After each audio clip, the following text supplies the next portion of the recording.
여러분, 이제 올 한 해가 59분 남았습니다. 우리 서로 돌아보면서 축복하고 인사하겠습니다. 새해 복 많이 받으십시오. 예. 아유, 우리 지영자매하고 일라이자도 왔네요. 일라이자 해피 뉴 이어. 예. 이 마지막 시간, 정말 이 한 해가 한 시간도 채 남지 않은 그 시간이 되었는데, 우리가 이 시간에 세상에 이 깊어가는 이 밤에 우리가 이 성전에 모여서 하나님을 예배하고 있다는 거, 여러분 정말 하나님의 은혜인 줄로 믿습니다. 이제 잠시 후면 새해가 시작이 됩니다. 묵은 해를 보내고 이제 새로운 날을 맞이할 것인데, 여러분 마음에 여러 가지 만감이 교차하고 또 새해에 바라는 소원들이 다양할 것입니다. 뭔가 마음이 지금 건강하고 비교적 근심 걱정이 없고 형통한 사람은 정말 기대에 벅찬 마음으로, 설레이는 마음으로 새해를 지금 기대하면서 맞이할 것입니다. 그러나 병들고 지치고 마음에 어려운 짐들이 많은 분들은 새해라고 해서 무슨 오늘 힘들고 여전히 어려운 일들이 있는데 해가 바뀌었다고 무슨 의미가 있겠는가? 여전한 이런 마음의 걱정들이 많은 분들도 계실 것입니다. 또 우리 연령에 따라서도 마음이 다 다르실 거예요. 10대, 20대, 30대가 지금 생각하는 새해하고 또 60대, 70대, 80대 노년에 계신 분들이 또 한 해를 보내고 한 해를 맞이하는 마음은 분명히 다를 것입니다. 아마도 훨씬 더 진지하고 성숙한 마음으로 이제 인생의 항원역에서 더욱 진지하게 성숙하게 송구영신을 맞이할 것입니다. 오늘 이 본문이 속한 빌립보서를 기록할 당시에 바울 사도의 나이도 이미 60이 훌쩍 넘었을 때입니다. 바울은 이 성경을 기록할 때에 로마 감옥에 수감되어 있었습니다. 예수님을 청년의 때에 핍박하고 혈기가 왕성했던 20대의 청년 바울하고 예수님을 영접하고 나서 지난 30여 년을 쉼 없이 오직 복음을 위해서 달려오다가 세상에 지금 로마의 압송이 되어서 수감되어 있는 지금 이 60대가 훌쩍 지난 바울의 마음 또한 전혀 달라져 있을 것입니다. 바울은 지금의 티르키의 전 지역에 고루 퍼져 있는 곳이죠. 그 소아시아 지역을 누비면서 많은 도시들과 사람들에게 이 복음을 전했습니다. 그 결과로 중요한 도시들마다 바울의 이 복음을 전한 수고에 의해서 교회들이 세워지고 또 지금 비록 자유의 몸은 아니지만 바울이 정말 꿈에도 소원이 내가 로마에 가서 복음을 전해야 할 텐데 가고 싶었어요. 가고 싶었지만 그때는 때가 아니었기 때문에 성령께서 막으셨던 적이 있으셨지만 이 바울의 소원대로 비록 지금 수감자의 신분으로 로마에 지금 와 있지만 그 감옥에서도 바울은 틈틈이 허락되는 범위 안에서 찾아오는 사람들에게 복음을 계속해서 전하고 있었습니다. 사도 바울의 사역은 참으로 실로 한 사람으로서는 절대 감당하기가 벅차고 힘든 사역이에요. 여러 많은 사람들의 평생의 사역을 합쳐도 바울의 사역이 모자라지 않을 만큼 그만큼 바울의 이 30여 년의 사역은 너무나 귀하고 쉼없이 달려왔던 걸음이었습니다. 이제 인간적으로 보면 할 만큼 다 했던 거예요. 한 사람이 우리 신학생 때에 외부에서 선배 목사님들이 오셔서 말씀을 전하시고 간증을 하시는데요. 목회자가 평생에 한 교회를 개척하는 것도 쉬운 일이 아니라는, 여러분 실제로 사실입니다. 여러분 코끼리 이야기 아시잖아요. 코끼리가 눈물을 흘리게 하면 상을 주는, 이건 실제 있었던 이야기는 아니지만 그만큼 이렇게 우화적으로 만든 이야기인데요. 아무도 코끼리 눈에서 눈물을 나게 하지 못한 거예요. 코끼리를 울게 하면 큰 상을 주는데, 그때 어떤 한 사람이 손을 들고 나가서 코끼리 옆에 선 거예요. 그러고는 코끼리 귀에다 대고 조금 이야기를 했답니다. 알고 봤더니 이 분이 개척교회 목사님이라는 거예요. 개척교회 목사님인데 개척해 올 때부터 지금 여전한 개척교회, 힘든 교회를 섬기고 있으니까 그 구구절절한 사연들을 이야기했더니 코끼리가 막 눈물이 뚝뚝 흘리더라는 거예요. 그만큼 한 교회를 개척하는 거, 개척해서 세워가는 거, 여러분 엄청난 힘든 고난이고 또 수고고, 그 노고가 보통이 아니죠. 근데 사도 바울은 많은 교회들을 개척을 했습니다. 그러니까 이제 그만하면 인생의 항원의 노년에 쉴 법도 한데, 지금 60이 넘어서도 복음 전하다가 로마에까지 지금 갇혀 있는데 이제 그만하고 싶은 생각이 들지 않겠습니까? 근데 사도 바울은 13절 이하를 보면, 나는 아직 내가 잡은 줄로 여기지 아니하고 오직 한 일, 뒤에 있는 것은 잊어버리고 앞에 있는 것을 잡으려고 표대를 향하여 그리스도 예수 안에서 하나님이 위에서 부르신 부름의 상을 위하여 달려가노라, 이렇게 말씀을 하고 있습니다. 로마 감옥에서 말입니다. 60대의 사도 바울이 말입니다. 30년 이상을 달려왔어요. 그 세월 동안 바울이 감내해야 됐던 그 수고를, 말로 다 하지 못하는 수고를 우리가 성경을 통해 알고 있습니다. 돌에도 맞고 루스드라 성에 복음 전하러 갔다가 그 비시디아 안디옥에서부터 쫓아왔던, 바울을 죽이려고 쫓아왔던 유대인들에게 끌려나가가지고, 질질 끌려나가가지고 수많은 유대인들이 돌을 던졌잖아요.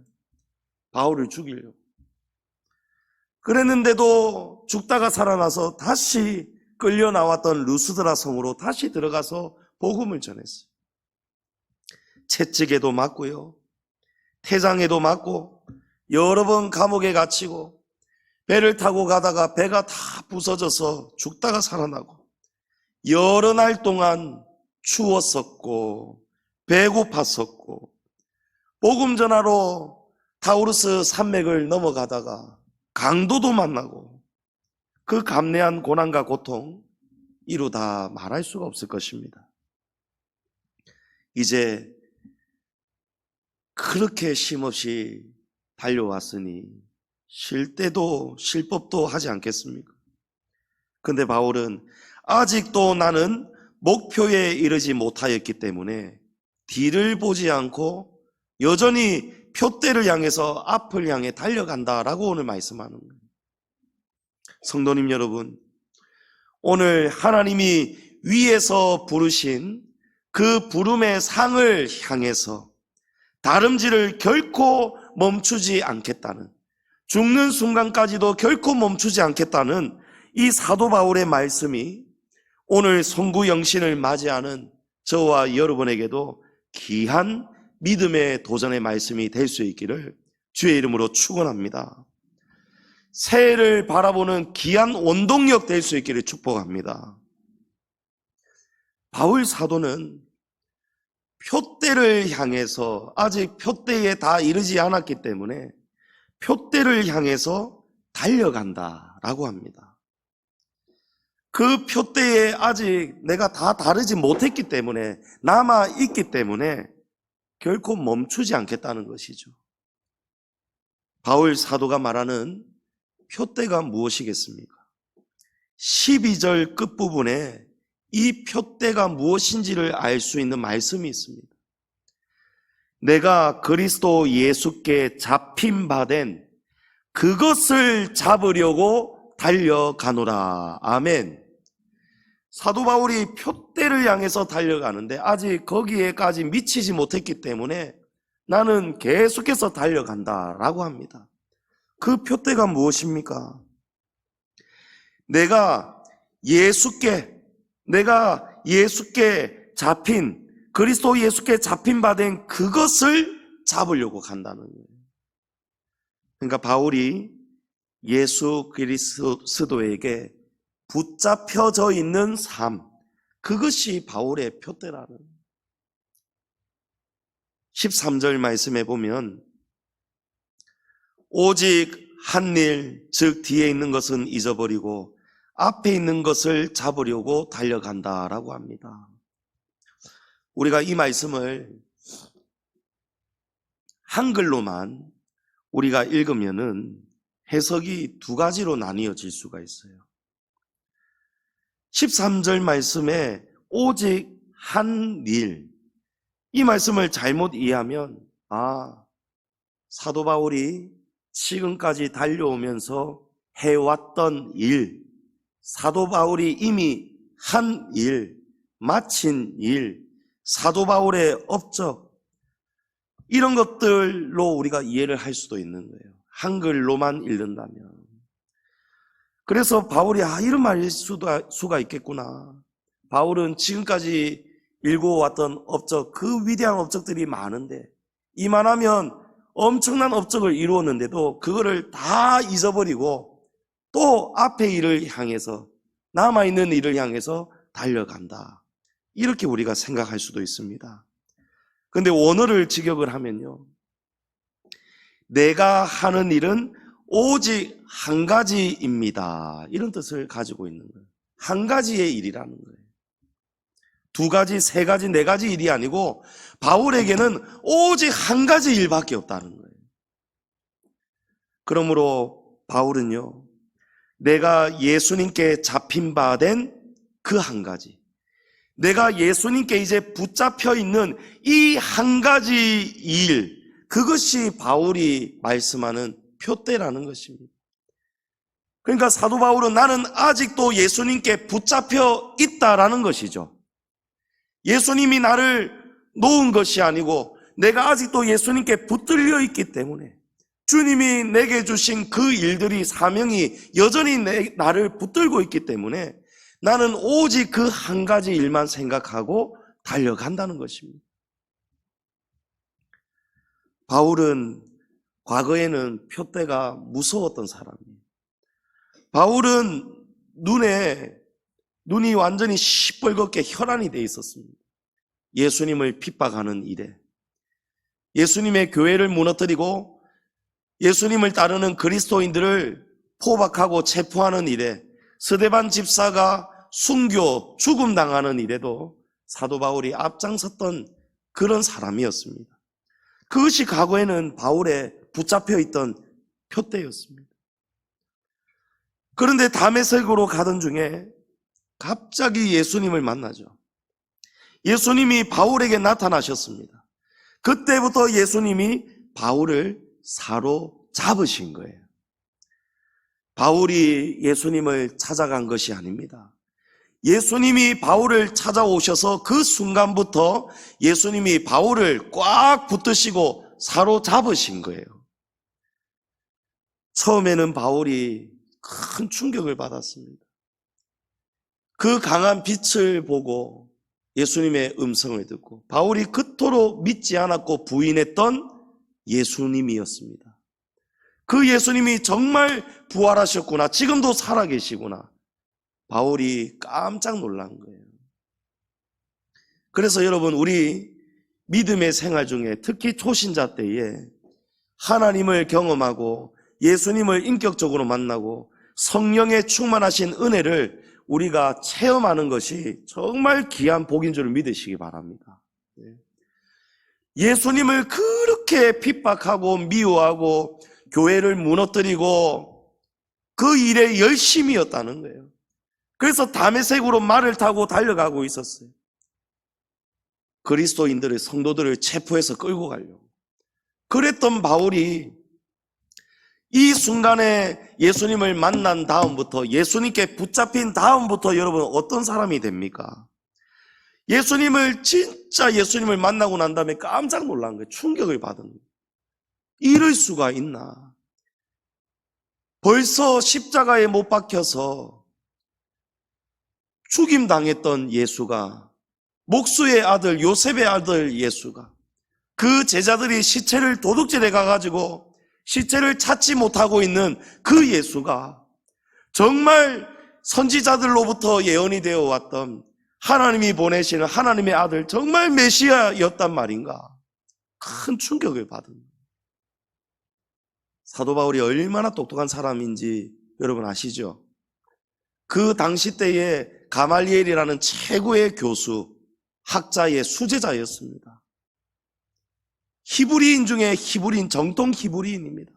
바리새파에 속해 있었습니다. 로마 시민권을 가지고 있었습니다. 똑똑한 사람입니다. 그 사람이 나중에는 어떻게 됩니까? 모든 것을 다 내려놓잖아요. 로마 시민권도 복음을 위해서 내려놓잖아요. 매를 맞잖아요. 바리새파에게 버림을 받잖아요. 배신자라는 거예요. 그날부터 이 사도 바울이, 바리새파에 속했던 그 율법에 정통했던 이 사도 바울이 오직 예수, 오직 예수, 예수님 복음을 전하는 이방인의 사도로 살아간단 말이에요. 바울이 왜 이렇게 변화가 되었을까요? 왜 이렇게 예수님께 붙잡힌 삶을 살아갈까요? 예수님을 핍박하던 사람이 어떻게 예수님을 위해 살고 예수님을 위해 죽겠다는 각오로 이렇게 달려갈까요? 바울이 예수님을 처음 만났을 때에 그 충격이 얼마나 컸던지 사흘 동안 먹지도 마시지도 못하고 앞을 보지도 못했습니다. 그때에 예수님께서 아나니아라는 제자를 바울이 있는 그곳에, 정확히 있는 그곳을 가르쳐 주시면서 바울에게 보내셔서 그에게 안수하고 기도해주고 고쳐주고 예수님이 전하는 말을 다 전해주었는 거예요. 그때부터 사도 바울의 인생이 완전히 바뀌는 거예요. 왜 예수님이 나 같은 죄인에게 찾아오셔서 나를 붙잡아 주셨는가? 십자가의 은혜를 다 깨달아지고 나서부터는요, 이 바울이 그 은혜의 감격에 붙들리고 만 거예요. 그렇게 예수님께 잡히는 순간부터 바울의 삶의 주인은 예수 그리스도가 되십니다. 그리고 바울은 예수 그리스도의 종으로 살아가는 거예요. 할렐루야. 예수님께 붙잡힌 순간부터 바울이 이제 다 알게 된 거예요. 아, 정말 내가 죽을 짓인지도 모르고 내가 하나님 앞에서 예수님을 부인하고 예수님을 배척하고 내가 죽을 죄를 짓고 살아왔구나. 그래서 바울이 스스로 내가 죄인 중에, 괴수 중에 제일 괴수라는 거예요. 모든 죄인들 중에서 가장 악한 죄인이 괴수가 바로 자기라는 거예요. 그런데 바울은 그 은혜에 이제 붙잡힌 거예요. 영원히 멸망받아 지옥 갈 나를 찾아오셔서 복음을 전해주신 것만 해도 감사한데, 감히 나 같은 사람을 예수님의 십자가의 복음을 전하는 그런 목회자로, 사도로 불러주시다니, 평생 갚아도 갚을 수 없는 은혜였기 때문에 바울은 이렇게 고백합니다. 빌립보서 1장 20절에 나의 간절한 기대와 소망을 따라 아무 일에든지 부끄러워하지 아니하고 지금도 전과 같이 온전히 담대하여 살든지 죽든지 내 몸에서 그리스도가 존귀하게 되게 하려 하나니. 아멘. 여러분, 이것이 진정한 예수쟁인 줄을 믿으시기 바랍니다. 사도 바울이 예수님을 만나고 난 다음에 이런 삶으로 변화가 되었다는 거예요. 여러분, 예수님을 만나면요, 복음 전도자가 될 수밖에 없는 거예요. 그것이 진짜라는 것을 바울이 충격을 받으면서 온몸으로 체험을 했기 때문에 바울은 예수님께 그 복음에 완전히 지금 붙들려 버린 거예요. 그래서 바울은 나는 이제 예수를 위해 살겠습니다. 예수님만이 내 인생의 유일한 목표입니다. 살아도 주를 위해 살고 죽어도 주를 위해 죽겠습니다. 이것이 그리스도께 붙잡힌 사도 바울의 오직 한 가지 표대였던 것입니다. 나 주님의 기쁨 되기 원하네. 이 찬양이 있죠. 내가 원하는 한 가지, 주님의 기쁨이 되는 것. 여러분, 이 찬양이 바로 사도 바울의 표대를 고백하는 찬양인 거예요. 성도님 여러분, 이제 2024년 새해에 저와 여러분이 바라는 표대는 무엇입니까? 우리가 지금 마음속에 오늘 또 생각해왔던, 바라고 있는 소망과 목표는 무엇입니까? 여러분은 무엇을 지금 목표로 생각하고 계십니까? 새해에는 꼭 더 건강해져야지. 새해에는 직장에서 승진을 해야지. 사업이 더 잘 되기를 바라야지. 장사가 잘 돼야지. 우리 자녀들이 좋은 학교에 진학을 할 수 있기를 간절히 바라야지. 새해에는 결혼을 해서 행복해져야지. 새해에는 집을 장만해야지. 새해에는 빚을 더 많이 갚고 청산해야지. 여러분, 세상 일반적인 사람들은요, 다 이런 바라는 소원들을 가지고 지금 내일 떠오르는 아침해를 기다리고 있을 거예요. 우리 성도들도 이런 소원들 품어야 됩니다. 이런 일들이 하나님의 은혜 가운데 이루어지고 우리의 가정에 이런 형통한 복이 올 수 있도록 당연히 우리가 구하고 기도해야 됩니다. 하지만 이것이 우리가 성도로서 하나님 앞에서 우리의 남은 인생을 달려갈 때에 우리가 이것이 우리 인생의 궁극적인 목표가 되어서는 안 된다는 거예요. 오늘 우리는 바울 사도는 이런 마음으로 신앙생활을 했구나. 바울은 예수님을 영접하고 난 다음에 이렇게 믿음 생활을 하고 주님이 주신 직분과 사명을 이렇게 감당해 갔구나. 그것을 우리가 깨닫고 우리가 그렇게 살지 못하고 있다면 우리도 도전을 받고 우리도 충격을 받아야 되지 않겠습니까? 내가 하나님의 성도인데 나는 지금까지 어떤 소망과 목표를 가지고 달려왔는가?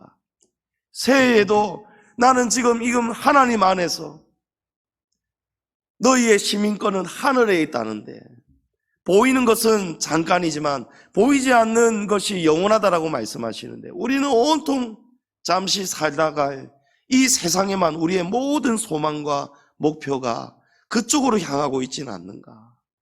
여러분, 우리가 이 마지막 이 시간에 송구 한 해를 보내고 새로운 해 영신을 바라보는 이런 순간에 우리가 이 한 가지를 깨닫기를 원합니다.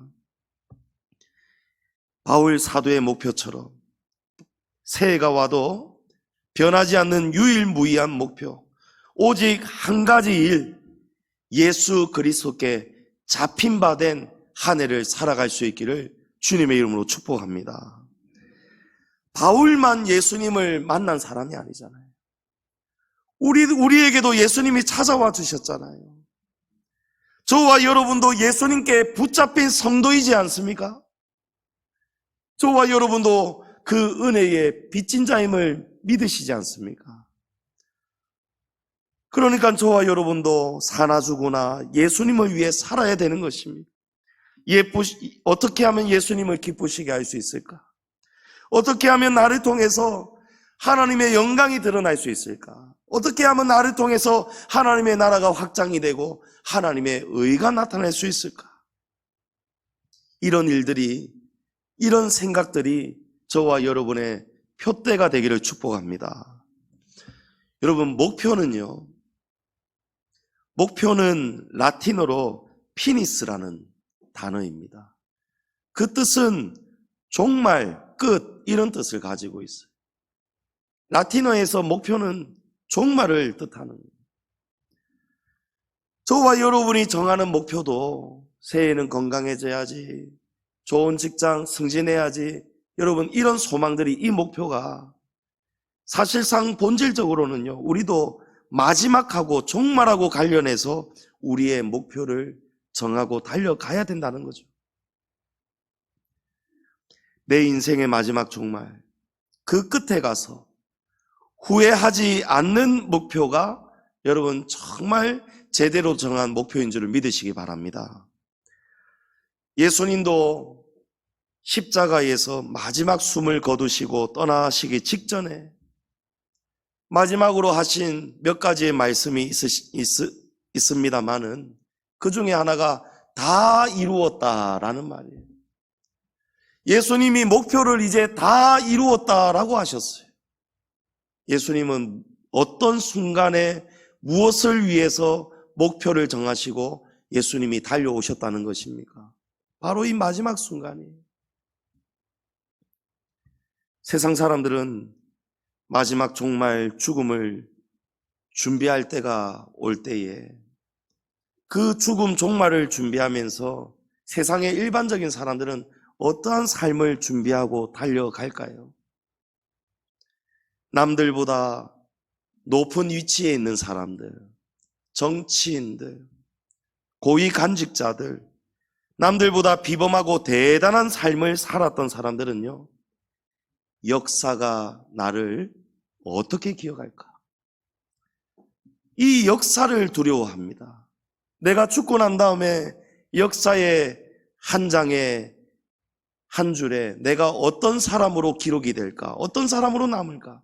역사를 염두합니다. 그리고 그냥 평범한 가장으로, 사회인으로 살았던 대부분의 사람들은요, 무엇을 염두할까요? 우리 후손들, 자녀들을 염두하는 거예요. 내가 죽고 나면 우리 딸, 아들들이, 후손들이 나를 어떤 아버지로, 어떤 할아버지로 나를 기억할까? 여러분, 대부분 그렇지 않겠습니까? 그런데 이 모든 것들은요, 세월이 지나가고 시대가 또 바뀌고 또 바뀌고 그걸 거듭하면 할수록 이 모든 역사와 후손들의 기억은요, 전부 다 먼지처럼 사라지고 역사의 뒤안길로 완전히 끝나고 말 그런 기억에 불과한 거예요. 하지만 우리 성도의 종말은 다릅니다. 저와 여러분은 죽은 다음에도 영원히 변하지 않고 길이 남을 역사가 하나님의 생명책에 영원히 남는다는 것을 여러분 믿으시기 바랍니다. 빌립보서 4장 3절에 또 참으로 나와 멍에를 같이 한 내게 구하노니 복음에 나와 함께 힘쓰던 저 여인들을 돕고 또 글레멘드와 그 외에 나의 동역자들을 도우라. 그 이름들이 생명책에 있느니라 라고 합니다. 여러분, 이 생명책은요, 지금 저 영원한 나라, 하나님의 나라에 있는 책 이름이 생명책입니다. 하나님 손에 들려있는 책입니다.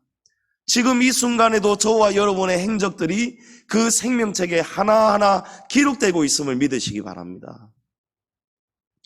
계시록 3장 5절에는 이기는 자와 이와 같이 흰옷을 입을 것이요, 이기는 자는 이와 같이 흰옷을 입을 것이요, 내가 그 이름을 생명책에서 결코 지우지 아니하고 그 이름을 내 아버지 앞과 그의 천사들 앞에서 시인하리라. 아멘. 성도님 여러분, 역사의 한 자락보다도 우리 후손들에게 보다도 오직 예수 그리스도께 기억이 되는, 인정을 받는 저와 여러분의 삶을 살 수 있기를 축복합니다. 우리가 마지막으로 만날 분은요, 죽음은 끝이 아니란 말이에요. 마지막으로 만날 분은 예수 그리스도 한 분뿐임을 믿으시기 바랍니다.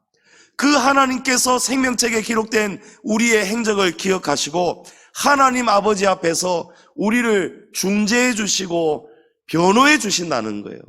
그분이 바로 유일하신 중보자 예수 그리스도입니다. 역사가 어떻게 기억하느냐, 내 가족들이, 내 자녀들이 나를 어떻게 기억하느냐, 여러분 그것도 우리가 삶을 살아갈 때에 염두에 두고 잘 살아야 되겠지만 가장 본질적으로 중요한 것은요, 예수님은 나를 어떻게 지금 기억하고 계시느냐, 예수님이 나의 행적을 어떻게 지금 기록하고 하나님의 생명책에 내가 지금 기억되고 있는가, 여러분 그것이 가장 중요하지 않겠습니까? 사도 바울은 빌립보서 3장 7, 8절 말씀에 그러나 무엇이든지 내게 유익하던 것을 내가 그리스도를 위하여 다 해로 여길 뿐더러 또한 모든 것을 해로 여김은 내 주 그리스도 예수를 아는 지식이 가장 고상하기 때문이다, 이렇게 고백합니다. 여러분 바울은 어떻게 예수님을 만난 다음에 남은 시간들을 매 순간 오직 이 한 가지 그리스도 예수께 붙잡힌 삶을 살아낼 수 있었을까요? 바울은 다 비웠다는 거예요. 이 한 가지 일에 전념할 수 있도록 하기 위해서 바울은 2가지, 3가지, 4가지 일, 다른 일들, 인생에 매여 있는 일보다 오직 이 한 가지 일에만 집중했다는 거예요. 왜 그렇습니까? 내 주 그리스도 예수를 아는 지식이 가장 고상하기 때문이라는 거예요. 여러분 바울 똑똑한 사람이라 했죠. 바울은 똑똑하니까요, 인생에 가는 길을 이미 바울은 다 알게 된 거예요. 덴마크의 유명한 철학자 키에르케고르라는 분이 있습니다. 이 키에르케고르가 마음을 비우는 방법은 딱 한 가지만 바라보는 것 말고는 없다, 이런 말을 남겼습니다. 사람이 마음을 비우기 위해서는 오직 한 가지만 바라보는 것 외에는 방법이 없다는 거예요. 이미 오래전부터 이 시대는 100세 시대라고 얘기를 합니다. 여러분 인생 100년을 산다고 치더라도 여러분 우리가 죽고 난 다음에 이 영원이라는 시간에 가게 되면은 이 시간이라는 것은 영혼은 계속해서 끊임없이 끝없이 흘러가는 시간이잖아요. 그 시간에 비례해 본다면 우리가 잠시 살다 가는 이 100년은요 정말 1초도 안 되는, 총각도 안 되는 그 한순간에 지나지 않을 거예요. 영원으로 본다면 말이죠. 그런데 우리는 이 영원이라는 시간을 잘 기억하지 못합니다. 우리가 그 순간으로 들어가야 된다는 것을, 그 종말을, 우리의 끝을 우리는 잘 모르고 살아갈 때가 많습니다. 지금만 보는 거예요. 지금만. 그러니까 지금만 보니까 우리의 관심이 전부 다 어디에 가 있습니까? 내일 일을 걱정한단 말이에요. 내일이 염려가 되는 거예요. 너희는 무엇을 먹을까 마실까 입을까 이런 일을 걱정하지 말아라. 이건 하나님을 믿지 않는 이방인들이나 이렇게 사는 것이고, 너희는 먼저 하나님의 나라와 의를 구하라. 하나님이, 예수님께서 우리에게 그렇게 살라고 하셨어요. 그런데 우리가 그 세계관으로 가지 못하는 이유가 무엇일까요? 우리의 마음에, 우리 속에 우리 자신의 목표가 너무 많은 거예요. 하덕규 집사님의 그 시의 고백처럼 내 속엔 내가 너무 많아서 당신에 쉴 곳이 없다는 거예요. 여러분 우리가 한 해 동안 우리는 무엇을 향해서 달려왔을까요?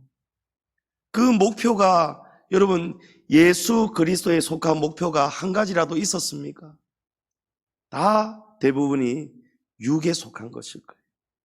내 일신을 위해서, 나의 장래를 위해서, 내 자녀들을 위해서, 나의 성공을 위해서, 나의 기쁨을 위해서, 나의 행복을 위해서, 나의 성공을 위해서 전부 다 우리 속에 그런 것들을 가득 채워놨을 거예요. 여러분, 그러면 사도 바울처럼 오직 한 가지 예수 그리스도께 붙잡힌 삶을 살아갈 수가 없는 것입니다.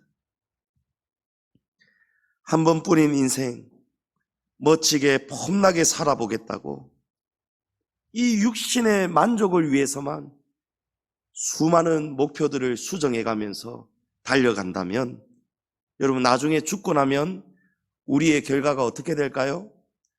누가복음 16장에 나오는 지옥에 간 부자와 다를 바가 없는 거예요.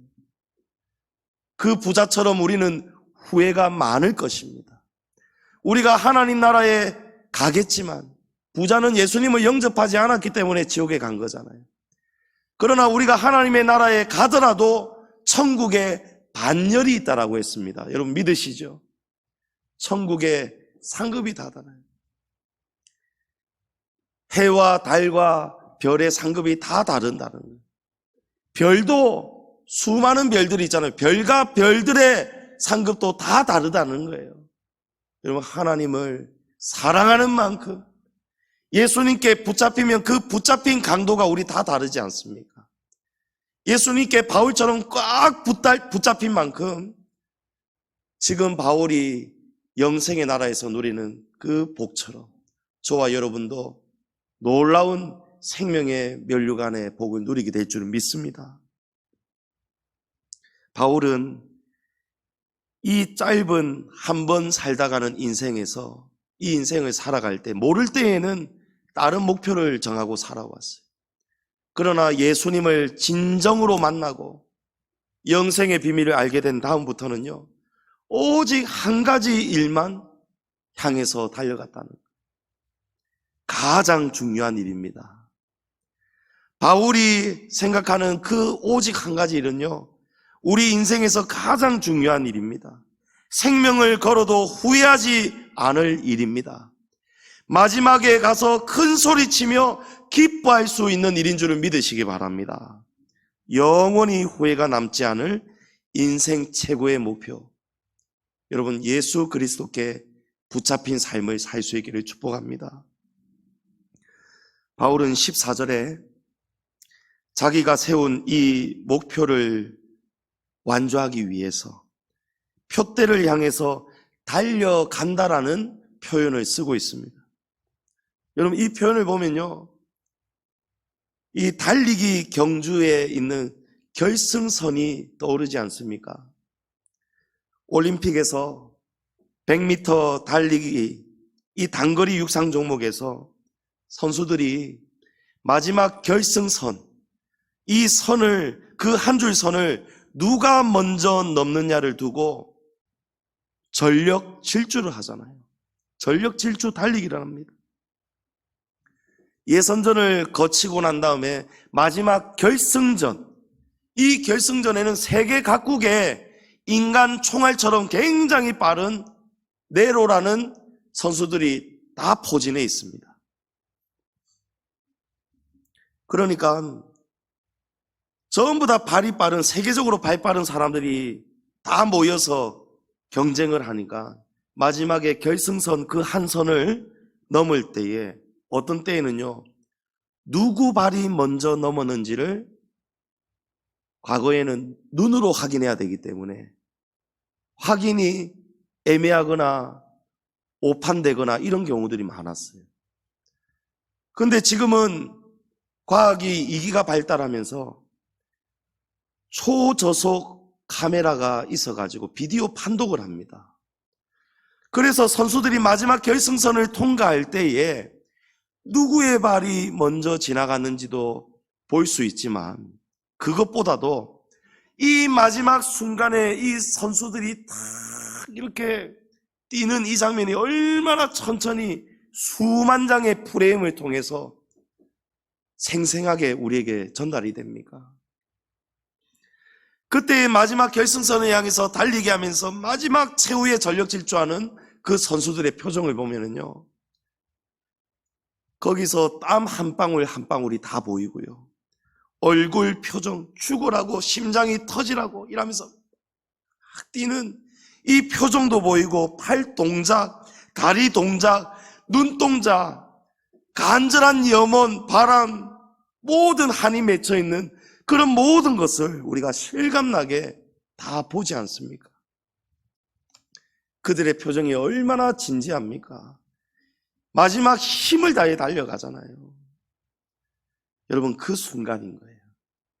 그 마지막 순간만을 생각하면서 그 선수들은 수년 동안 지금까지 땀과 눈물을 얼마나 쏟으면서 달리다가 넘어지기도 하고 다치기도 하고 피가 나기도 하고 물집이 잡히기도 하고 때로는 포기하고 싶은 순간도 있었겠지만 그래도 또다시 일어나고 또다시 달려가고 그 해왔던 노력의 마지막 순간이 그 마지막 결승선 마지막 순간에 그때 빛을 발하는 거예요.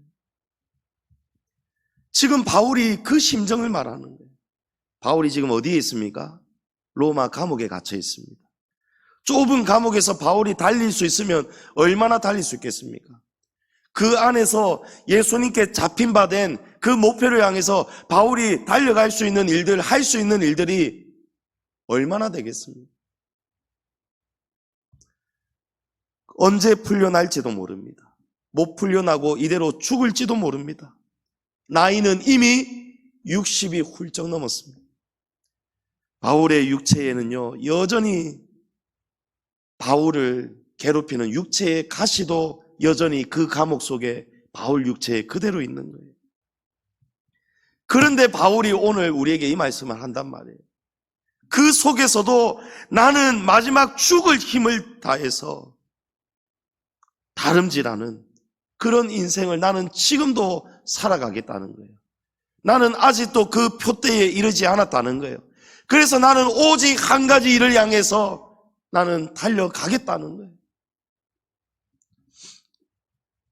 지금 바울이 감옥에서 달려가고 있습니다. 그 감옥에서 수감된 채로 이 빌립보서 성경을 빌립보 교회와 성도들이 읽으라고 지금 이 성경을 바울이 감옥에서 쓰는 거예요. 여러분, 이거 바울이 지금 달려가는 것이죠.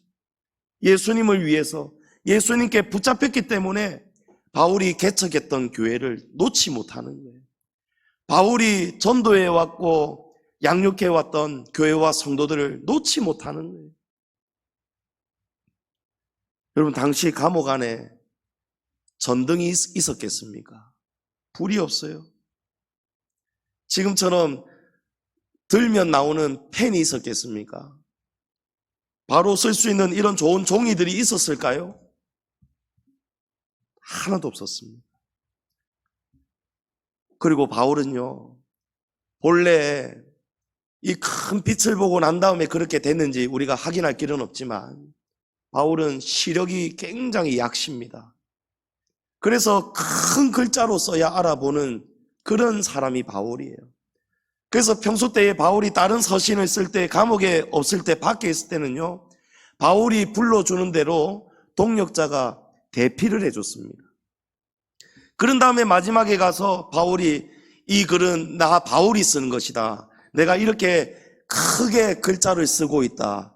바울이 내가 쓴 글이라는 것을 알렸어요. 그만큼 바울은 성경을, 글을 쓰기가 힘든 사람이에요. 시력이 약하기 때문에. 그런데 지금 바울이 어떤 형편에서 달려가고 있습니까? 로마 감옥이 여러분 전기장판이 있었겠습니까? 디모데후서에 보면 바울이 로마에 갇혀 있을 때에 아들과 같은 디모데에게 편지를 쓰잖아요. 너는 어서 오라, 속히 오라. 겨울이 되기 전에 속히 오라. 올 때에 가보의 집에 둔 내 외투와 내가 기록해왔던 그 성경을, 글을, 서신을 갖고 와달라고 부탁을 하는 거예요. 추웠다는 거예요. 감옥, 그 어두침침한 감옥 속에서 시력도 약해서 글도 제대로 쓰기 힘든 바울이 시간만 나면 이 차가운 로마 감옥 돌바닥에 무릎을 꿇고 엎드려서 눈물을 흘리면서 교회를 걱정하고 성도들을 위해 걱정을 하고 밤이고 낮이고 울며 기도하면서 바울이 그 교회와 성도들이 이 믿음의 자리에서 믿음을 잃지 말라고 바울이 그렇게 어두컴컴한 감옥에서 종이도 제대로 없고 쓸 것도 잘 없었던 그 시대에 바울이 이 성경을 쓰고 있었던 거예요. 어쩌다가 찾아오는 사람들이 있었습니다.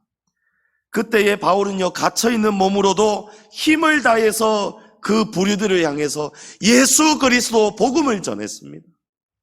감옥에서도 말합니다. 감옥에서도 쉴 틈이 없이 바울은 전력 질주하고 오직 한 가지 일, 예수 그리스도께 붙잡힌 바 된 삶을 살아갔던 것입니다. 성도님 여러분, 사도 바울처럼 마지막까지 달려가는 사람이 예수님을 제대로 믿고 신앙생활하는 성도임을 믿으시기 바랍니다.